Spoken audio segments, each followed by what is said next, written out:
அதுக்குள்ள full charge ஆயிடுச்சா? இப்ப பாருங்க, 200 மெகாபிக்சலுக்கான கேமரா, 210 வாட்கான சார்ஜிங் அண்ட் ஒரு பியூட்டிஃபுல் டிஸ்பிளே. இது எல்லாமே ஒரு ஸ்மார்ட் போன்ல இருந்தா எப்படி இருக்கும்? Redmi Note 12 Explorer Edition.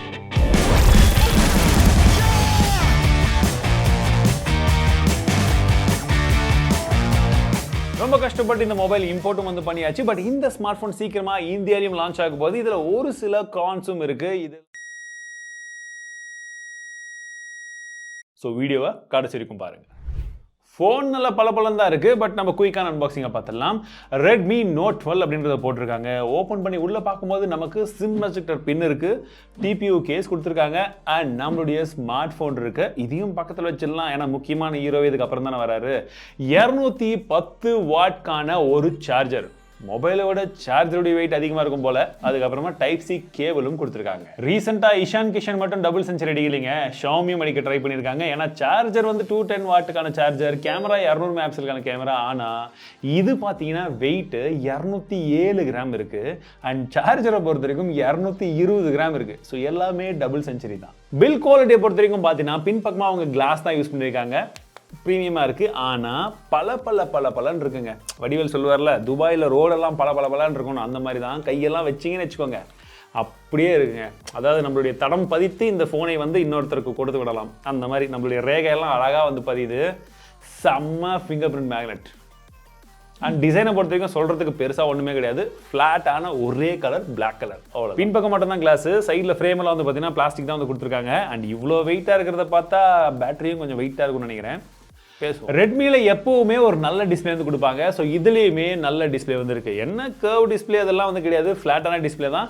6.67 இன்ச்க்கான ஃபுல் ஹெச்டி ப்ளஸ் 10 பிட்கான ஓலட் டிஸ்பிளே வந்து கொடுத்துருக்காங்க. 120 ஹெர்ட்ஸ்க்கான ரெஃப்ரெஷ் இருக்கு, 900 நிட்ஸ்க்கான பீக் பிரைட்னஸும் வந்து கொடுத்துருக்காங்க. அண்ட் பெசில்ஸை பார்க்கும்போது உங்களுக்கு டாப்பு, லெஃப்ட், ரைட்டு, பாட்டம் எல்லாமே வந்து ஓரளவுக்கு வந்து நல்லா சின்ன பெசிலாக தான் கொடுத்துருக்காங்க. ப்ராசஸரை பொறுத்த வரைக்கும் இதில் மீடியாடெக் 1080 ப்ராசஸர் வந்து கொடுத்துருக்காங்க. This is definitely not for gaming, ஒரு நார்மல் கேஷுவல் யூசேஜ்க்கு மட்டும்தான். நம்ம இந்த ஃபோனை விட இதற்கு முன்னாடி நம்ம ரியல்மி ஃபோன்லையும் நம்ம டெஸ்ட் பண்ணி பார்த்துருக்கோம்.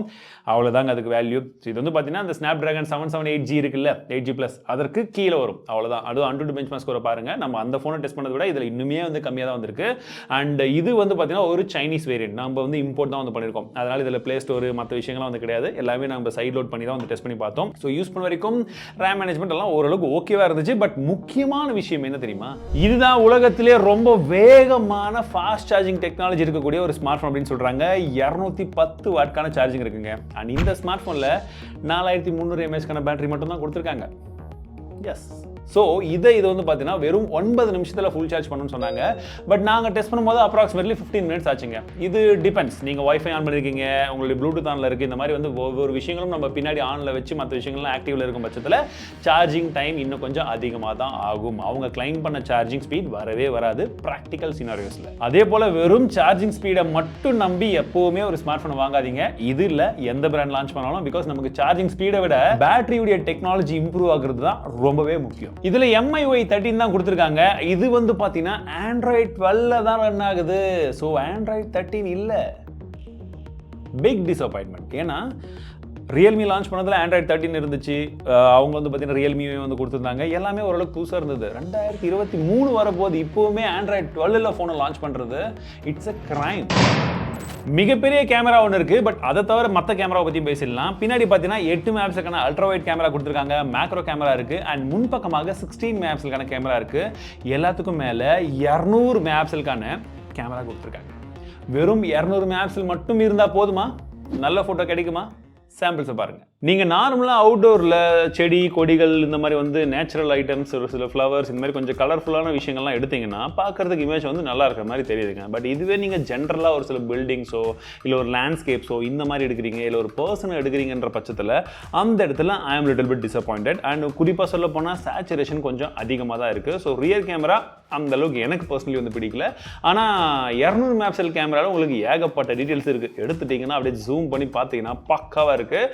அந்த டீடைல்ஸை பொறுத்த வரைக்கும் நாங்கள் வேற 2-3 ஸ்மார்ட் ஃபோன்லையும் கம்பேர் பண்ணி பார்த்தோம். இதில் நல்லா இருக்கு. செல்ஃபி கேமராவை பொறுத்த வரைக்கும் ஓரளவுக்கு ஓகேவான ஒரு கேமராவாக வந்துருக்கு. இன்ஃபேக்ட் சொல்ல போனால் ஒரு 25,000 பட்ஜெட் 24,000 பட்ஜெட்டில் நம்ம எந்த அளவுக்கு எதிர்பார்ப்போமோ அது ஓரளவுக்கு இருக்குன்னு சொல்லாமே தவிர பக்காவா இருக்குன்னு சொல்ல முடியாது. மேபி பொறுத்திருந்து பார்க்கலாம் இந்தியாவில் இவங்க கொண்டு வரும்போது ஏதாச்சும் மாற்றங்கள் செய்து கொஞ்சம் அப்டேட்ஸ் எல்லாம் பண்ணி கொண்டு வராங்களான்னு சொல்லி.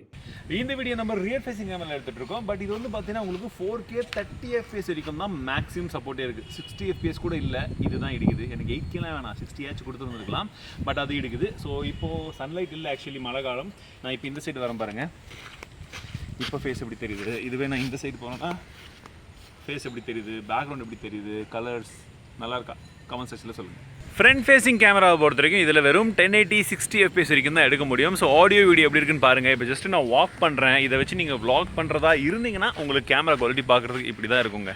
ஸோ ஓவரால் என்னுடைய கன்க்ளூஷன் என்ன அப்படின்னு கேட்டிங்கன்னா, ஸோ இந்த ஸ்மார்ட் ஃபோன் இந்தியாவில் லான்ச் ஆகும்போது ரெட்மி கேட்டகரியிலேயே இல்லாமல் maybe Xiaomi 12i hyper charge இல்லை இந்த மாதிரி ஏதாச்சும் ஒரு பேரில் லான்ச் பண்ணுவாங்கன்னு தான் எதிர்பார்க்குறேன். ஏன்னா நம்ம லாஸ்ட் இயரும் அதே மாதிரி தான் பார்த்தோம் இல்லையா? இதுவும் கிட்டத்தட்ட அந்த மாதிரி இருக்கிறதுக்கான சான்சஸ் இருக்குது. ஓகே, ஒன்று. ரெண்டாவது விஷயம், இந்தியாவில் லான்ச் பண்ணும்போது சாஃப்ட்வேர் அப்டேட்ஸ் மற்ற விஷயங்கள்லாம் எந்த அளவுக்கு கரெக்ட் பண்ணி கரெக்டான ப்ரைஸிங்கில் கொடுக்குறாங்கன்னு பார்க்கணும். ஏன்னா ரியல்மி லான்ச் பண்ணிட்டாங்க காம்படிஷனுக்கு. ஸோ இவங்க கண்டிப்பாக கொஞ்சம் அக்ரெசிவாக லான்ச் பண்ணுவாங்க. ஒரு 23, 24 இந்த ரேஞ்சில் லான்ச் ஆகுன்ற எதிர்பார்ப்புகள் இருக்குது.